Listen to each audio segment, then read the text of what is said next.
Alabama's got a monster junior day coming up for football this weekend. You are Locked On Bama, your daily podcast on the Alabama Crimson Tide, part of the Locked On Podcast Network, your team every day.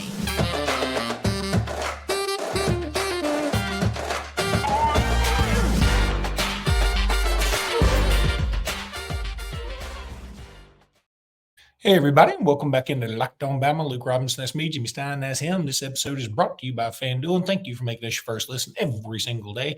Jimmy, monster junior day upcoming for the Alabama Crimson Tide. Tell us who's coming and tell us why we should be excited. Well, the first reason to be excited about this junior day is this is all the work of Kalen DeBoer, Courtney Morgan, and Alabama's new expanded, gigantic recruiting support staff army, I guess is the best way to put it. You know, one thing about, let's look what DeBoer has accomplished recruiting wise.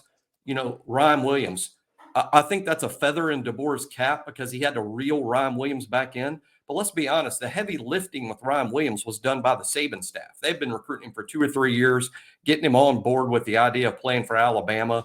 DeBoer had to finish it off and reel it in. I guess, you know, in fishing terms, he had to net Ryan Williams into the boat, but Saban hooked him and reeled him up to the boat. DeBoer just had to finish it off. Now, this 2025 recruiting that we're about to see with the junior day, this is basically all Kalen DeBoer and Courtney Morgan. They're the ones that have worked to get these guys here on Saturday. These are kids committing to Alabama as coached by Kalen, or not committing, but kids that are interested in playing for Kalen DeBoer's Alabama. Not the Nick Saban Alabama. So this is a real interesting weekend in that way. This is really Kalen DeBoer's recruiting, not Nick Saban's. And they've put together a long and impressive list of kids that will be here Saturday. Alabama will play basketball against Mississippi State at 7:30. I'm sure that will be part of the kids' itinerary that day.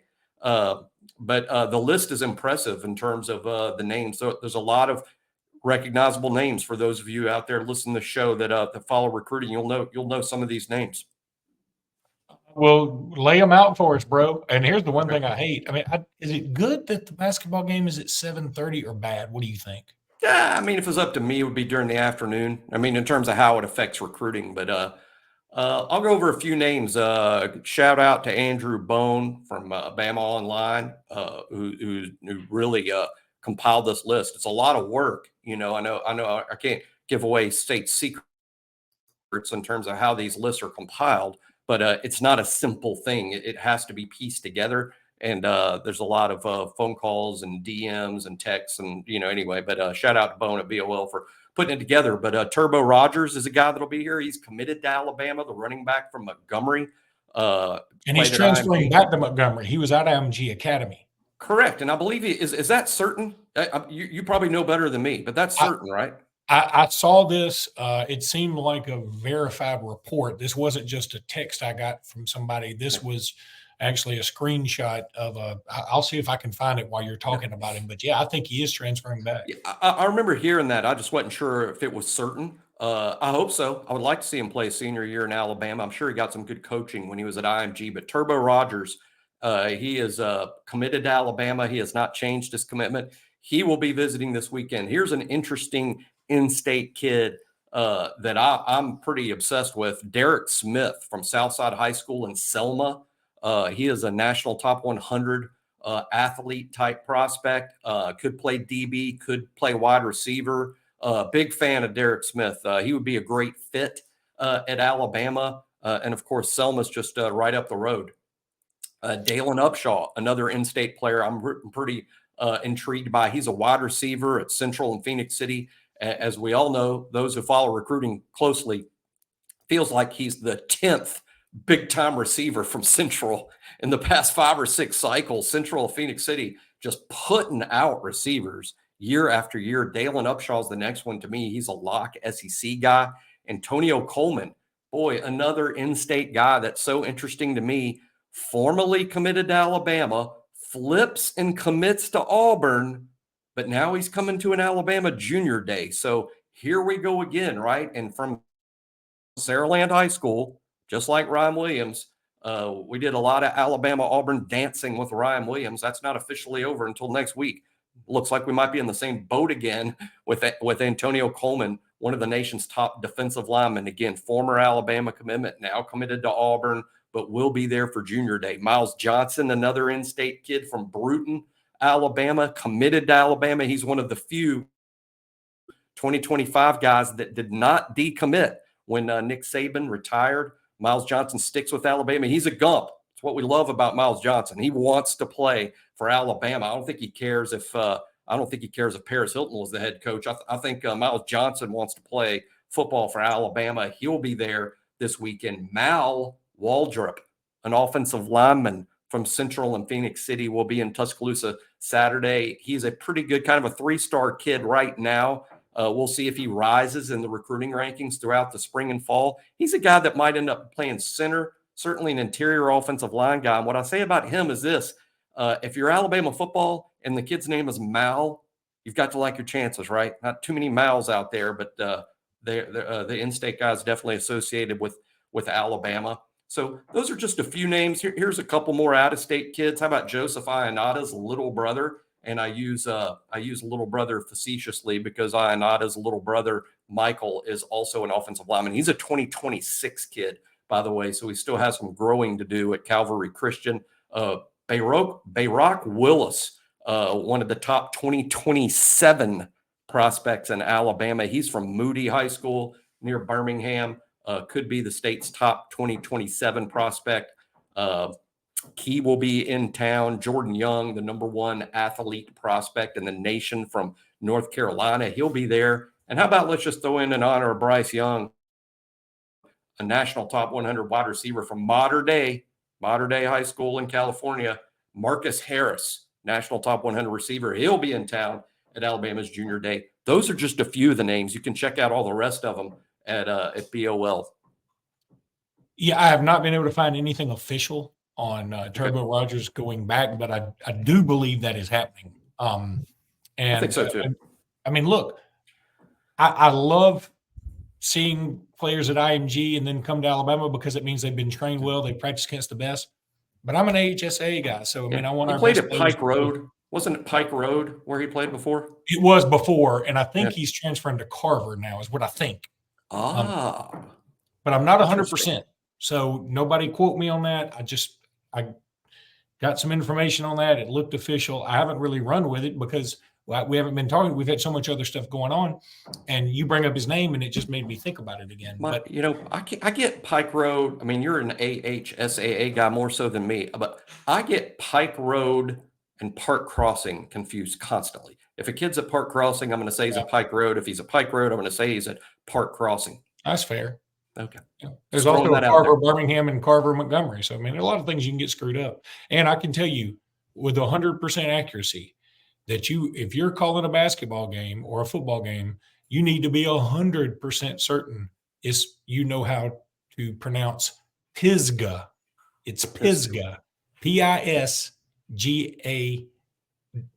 I mean, no, H-G-A-H. Yeah. So it's Pisgah. Because I mispronounced it one time, and that lit up the phone line.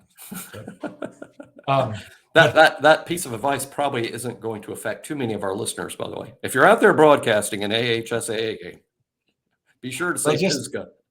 Actually, it's more of a reminder for me. Pisgah correctly. If on the off chance I'm rewatching this episode before the AHSA tournament. Anyway, Jimmy, now you tell everybody about FanDuel. Happy Super Bowl fortnight to all who celebrate. It's only about a week away now. Super Bowl is all about scoring the best seat on the couch, grabbing your favorite football snacks, and placing some super bets. You can do that with FanDuel. FanDuel has so many ways for you to end the season on a big old W or several W's if you would like to do that. Not only can you bet on who will win Super Bowl number 58, but FanDuel also has bets for which players will score a touchdown, yardage each players will get, how many points will be scored, how many completions made. They got everything, man, at FanDuel. New customers join today and get $200 in bonus bets with your first bet of $5 or more if it wins. $200 in bonus bets if that $5 bet wins. Just visit FanDuel.com/lockedon to sign up. That's FanDuel.com/lockedon. You're going to absolutely love it. Go check it out. FanDuel.com/lockedon. Make every moment more with FanDuel, which is an official partner of the NFL. So this just came across the wire literally, and it's kind of relevant.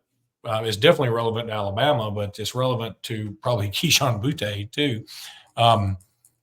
Brad Bohannon just got a 15-year show cause for his little gambling stuff with the baseball. And Keyshawn Butte, what he did was much more egregious in that regard. I would assume they're just going to say, Keyshawn, you just have to leave America. I don't know what else you can do because he bet it was like an average of 22.5 bets a day for a year.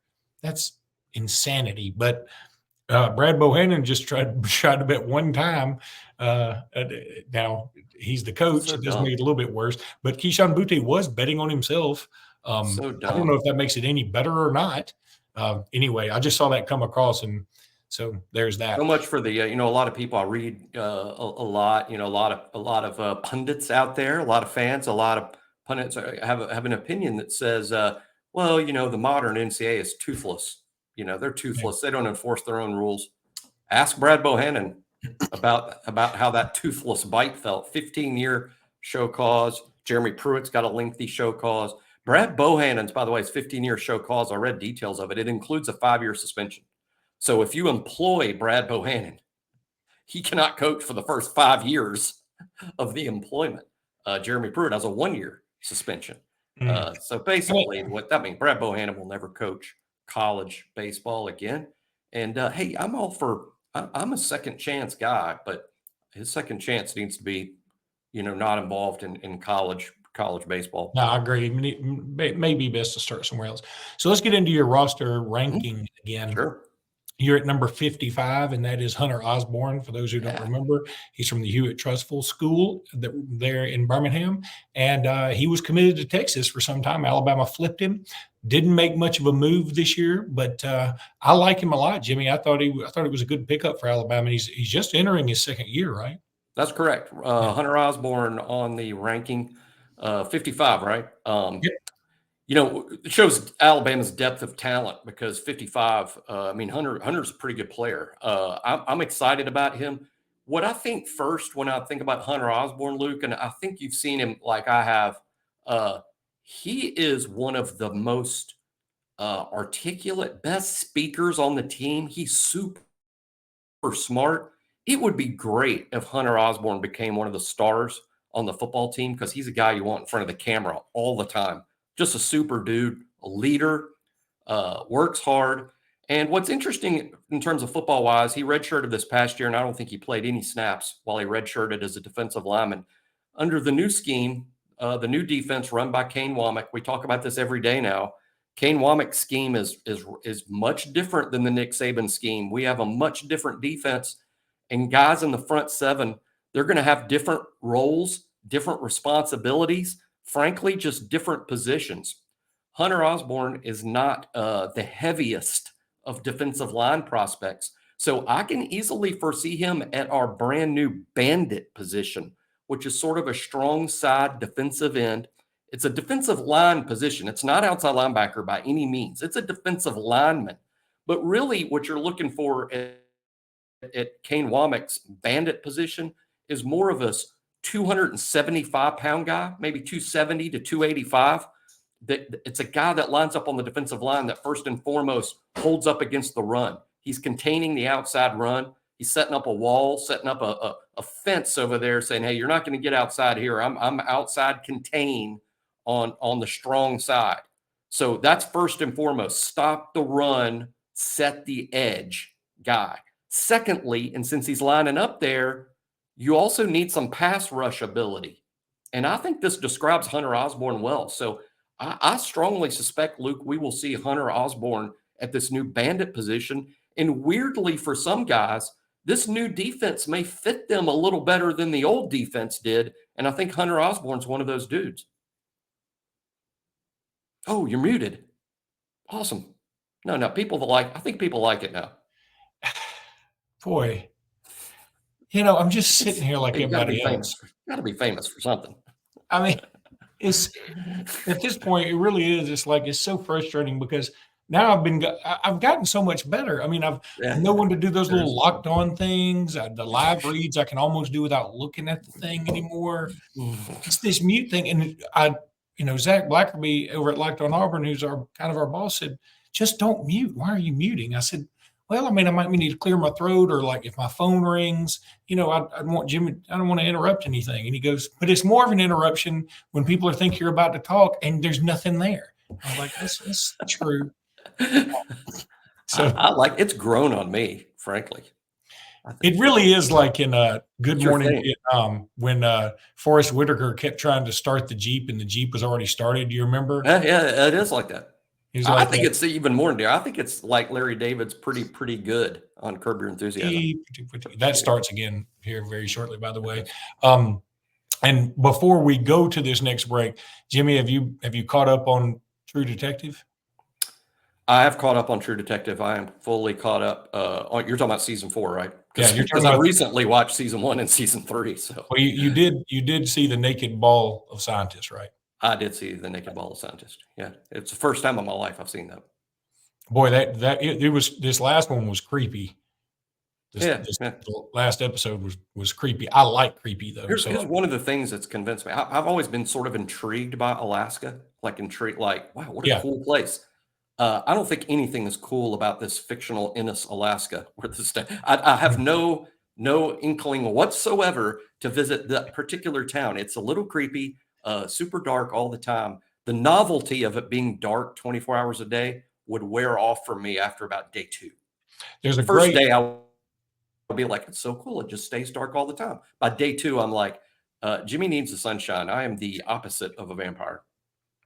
Speaking of that, there's a great graphic novel called 30 Days of Night, which was about vampires that go to Alaska when they actually did a movie about it. The movie wasn't great, but the graphic novel is what a cool premise that like vampires are like, it's Makes like a sense. buffet if they show up somewhere in this 30 Days of Night. That's amazing. Makes total sense. Yeah. All right. So, Jimmy, when we come back, let's recap this basketball win a little bit.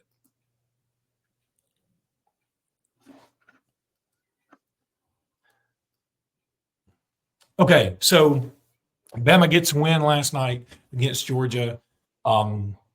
We talked about it last night. I had a podcast right after the game. I was so excited. I'm still so fired up about it. Mark Sears is really, really, really beginning to get some love, which is fantastic. Big game this weekend against Mississippi State at home, a team you've already beaten and a team that isn't known for playing very well on the road. But you know what? Arkansas, which has their own set of problems, and I don't know how many of y'all have heard the rumors, but I ain't telling you what it is. But wowza.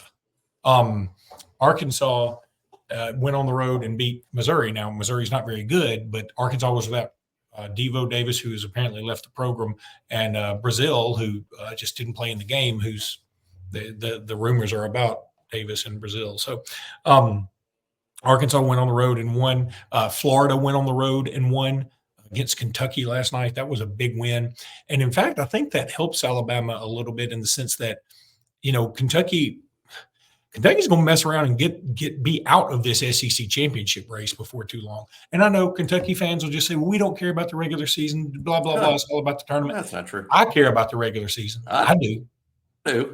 I do. I think being SEC champs is cool as heck, especially in basketball. I mean, football too. And I think that's one thing that I get upset about when people think that's not a big deal. I think every SEC football championship should be wildly celebrated, and basketball especially. That's crazy. Here's some advantage scheduling wise. How about Saturday, Tennessee at Kentucky? Hey, the good news for Alabama, I wouldn't say it's a win-win, but Alabama could get a win at home while Tennessee or Kentucky is guaranteed a loss. One or the other is going to lose, and it's going to help Alabama. I guess we'd be slightly more helped if Kentucky wins that game. Yeah, I'm pulling for Kentucky. I'm also pulling for Ole Miss over Auburn, of course. I mean, I would be doing that anyway, but I'm doing that for sure in this case. And then if Alabama can get the win, all of a sudden, now South Carolina goes to Georgia. So we'll also be pulling for Georgia, I assume. And if that, I mean, I'm not as worried about it because South Carolina wins. It sort of boosts our, that's not RPI anymore, Ken Palm stuff because we beat them by 27 at home. So I'm down with that. If Nate Oats, Luke, Alabama lost 4 starters, 2 of whom went in the first round. They lost a majority of the bench and all 3 assistant coaches. And Saturday night at the halfway point of the SEC season, Alabama could have sole first place in the SEC after what they lost last year. Nate Oats should be the global coach of the year, not the SEC coach of the year, the globe, better than any soccer coach on any corner of the earth. I'm getting this from your site, Bama Online, from a poster named Gumping Ain't Easy. Great name. I have not completely verified this, but it seems right. Since arriving at Alabama, Nate Oats is 62-25 against SEC opponents, which is 71% winning percentage. And you're like, well, okay, that's really, really good. And it's awesome, actually.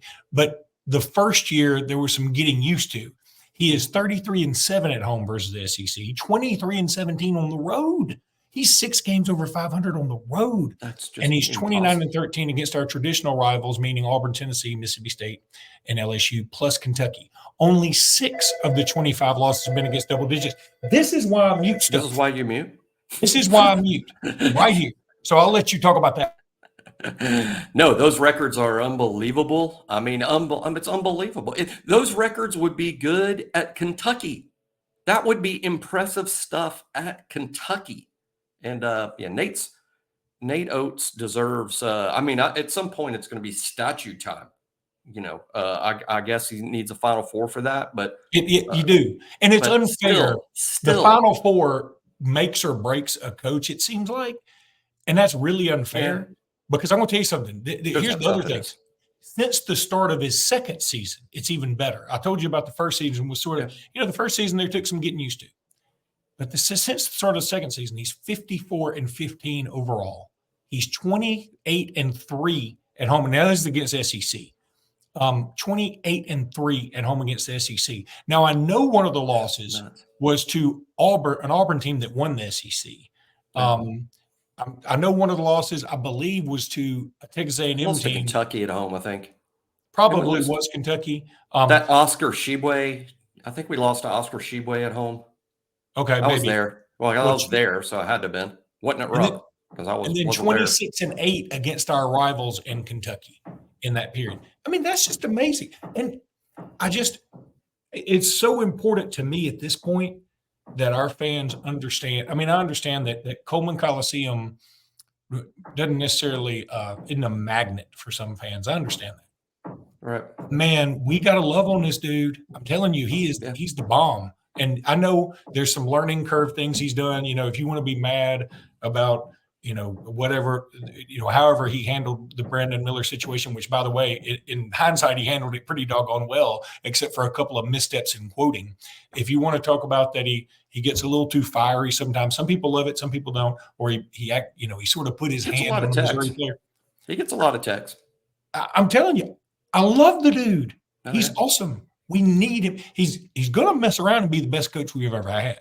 Well, Bobby Cox is the best baseball manager in Atlanta Braves history and one of the best regular season baseball managers in the history of baseball. He got thrown out of games more than anybody else. So, I mean, I think Oates' texts don't really bother me. And half the time, the coach gets a tech and the team starts playing better.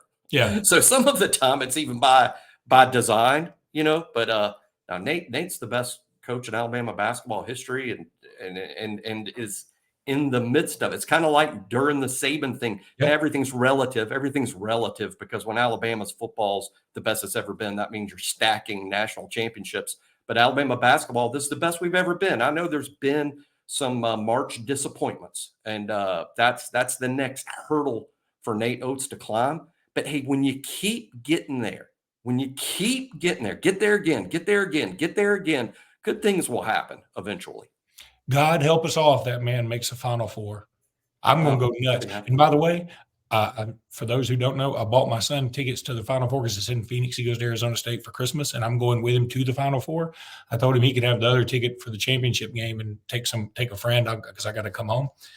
But God help us all if I'm out there while Alabama's in the Final Four. God help us all. Jimmy, that's going to do it for today's podcast. Thank you guys so much. We might be back tomorrow. I don't know yet. We'll see. Until then, roll Tide, everybody. Roll Tide.